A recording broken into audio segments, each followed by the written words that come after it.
The level of the athletes is the youngest there is are sort of under 13 going up to under 15 for the next track season. At the top end you've got under 17s going up to under 20. In terms of standards, ranging from club athlete, but actually good club athletes within a competitive context. Most will do well at a county or regional level. One or two gone to English schools.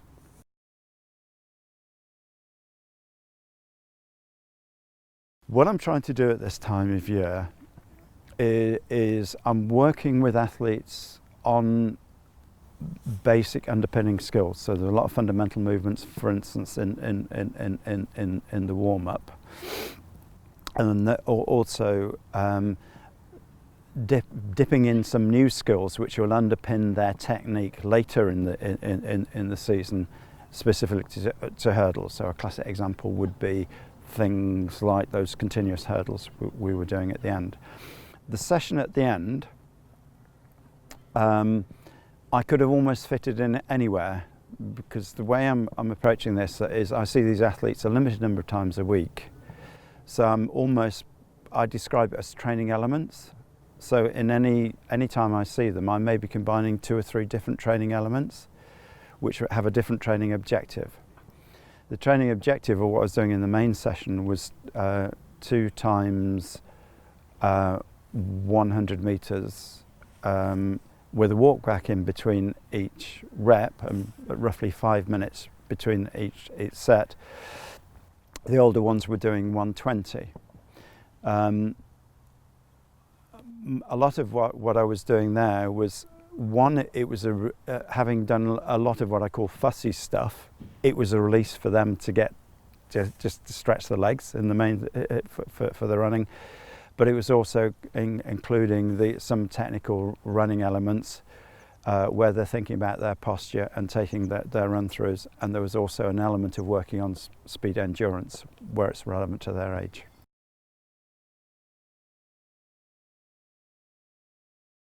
This is a November session, but it's aimed at an early block, because a lot of what I try and do is work in blocks I typically plan in 4 weeks. So a number of the elements that are shown today, I will continue for that period, and then I'll either extend that if some more work is required, or introduce the next progression in what I'm trying to achieve, or if I'm changing training focus, introduce another block of work as a training element within the overall session.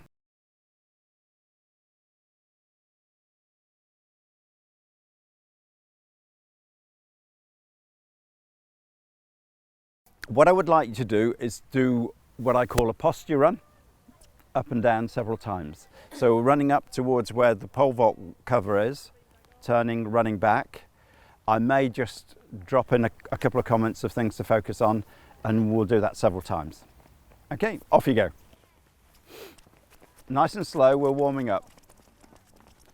And we're looking for nice tall movement, relaxed shoulders, balloon bucket.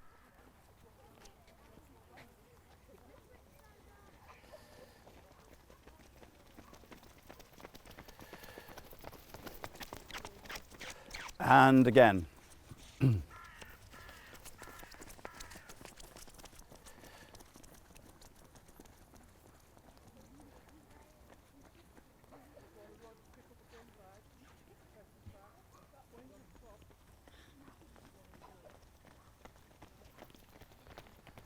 Now in some cases I'm hearing quite a good tap reactivity of the floor.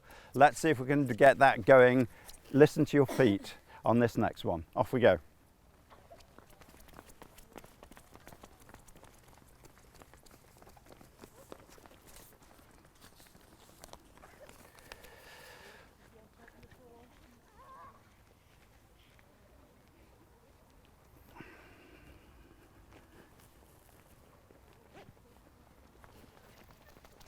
Well done. Now we'll just work within the coned area. So the coned area, the far side of that is the white cones. Can we be skipping forwards, reaching tall, okay? Working along the full foot, okay?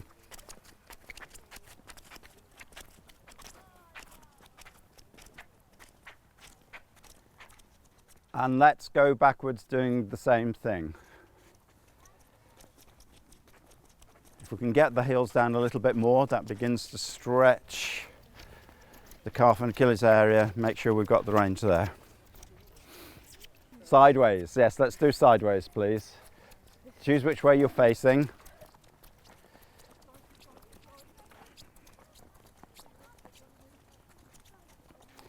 Come back facing the same way, please. So we're working both sides evenly.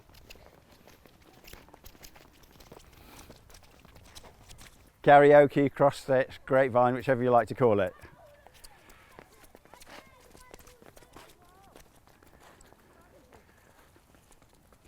Well done, and come back facing the same way.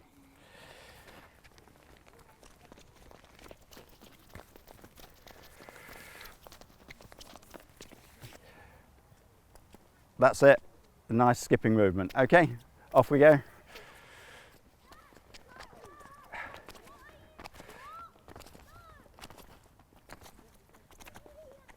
And just walk back for this one, please.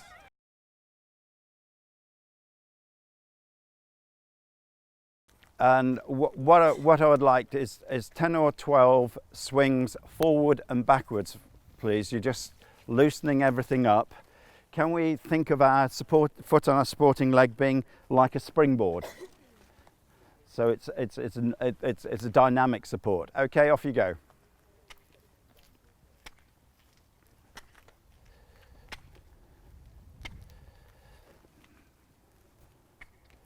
And same on the other leg.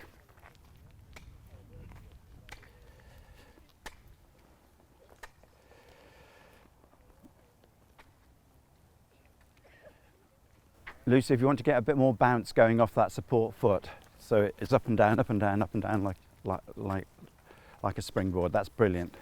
Okay, if we can now do side to side 10 to 12 times.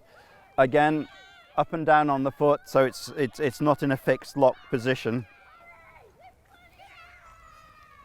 So it's bringing the leg through nice and high. Again, 10 times on each leg. I always say, imagine there's a piece of string on the outside of the knee, so you're keeping that knee high. So we're really working through the hips, the glutes, the lower back to work on that range. And we do the same thing on each leg 10 times, please. And the idea here is to stay strong in the pillow, so all the work is working in the range that I described, and we're not just rocking our body from side to side to make it easier for ourselves. The next one is again one you're familiar with, which is the ankle mobilization routine we do, where you've got your knee against the fence and your foot initially close in, and and then you take your foot back a centimetre or so, and then lean into the fence whilst keeping your full foot on the ground, and then you ease it back again. And you keep going back as far as you can whilst your heel is still staying on the ground, and there's no excessive stress on your muscles or Achilles. So this is reinforcing some of the conditioning exercises you do in some of the other conditioning sessions. Yeah.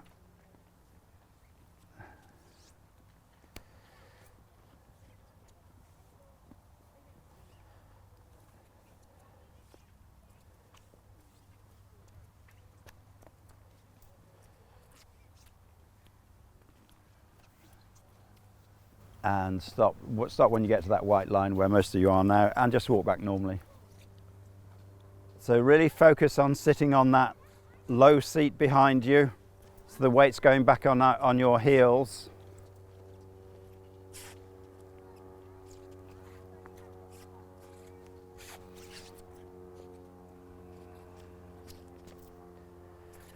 There's good depth there.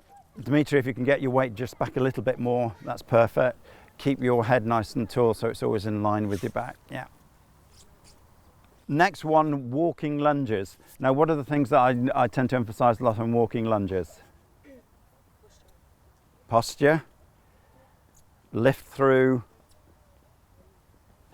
heel, and then come nice flat foot landing, stable landing. We're not overreaching. We want the knee and the ankle to be aligned. Okay, have a go.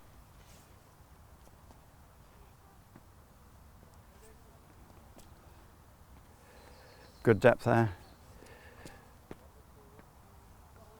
Keep yours a bit shorter, Dimitri, and keep your head a little bit taller so you're looking ahead rather than down so much. Okay. Okay, stop once you get to this white line. You're fine.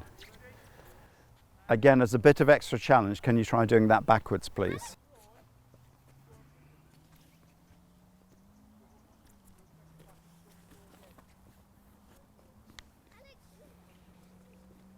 Well done, Dimitri. I can see you're concentrating hard there.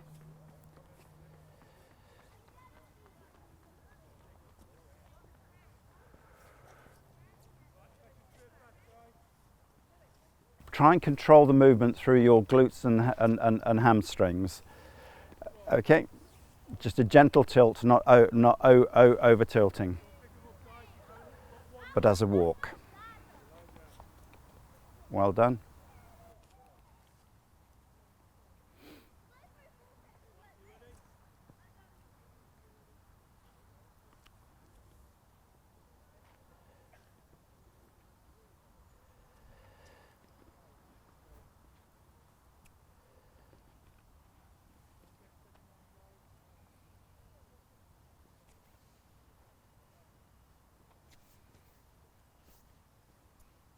Still go for the same level of control, and you're having to work hard through the support side, the side where the leg isn't swinging.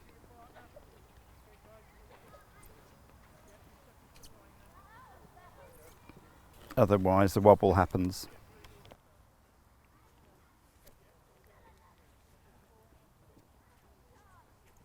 Then we move into the full stalk walk. Yeah. Now, what stops you wobbling on this one? Yeah, so it's slightly softer in the knee. Yeah. So imagine I'd got a cup of tea and I was going to try and balance it on your back when you're fully extended, and it's stable enough to do that. So muscles have to work hard to achieve that.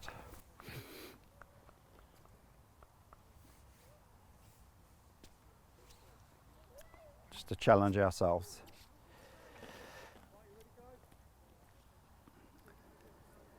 Imagine your feet are hip width apart, Dimitri, then that'll give you a little bit more stability. There's a bit more of a gap between your feet. Yeah, yeah.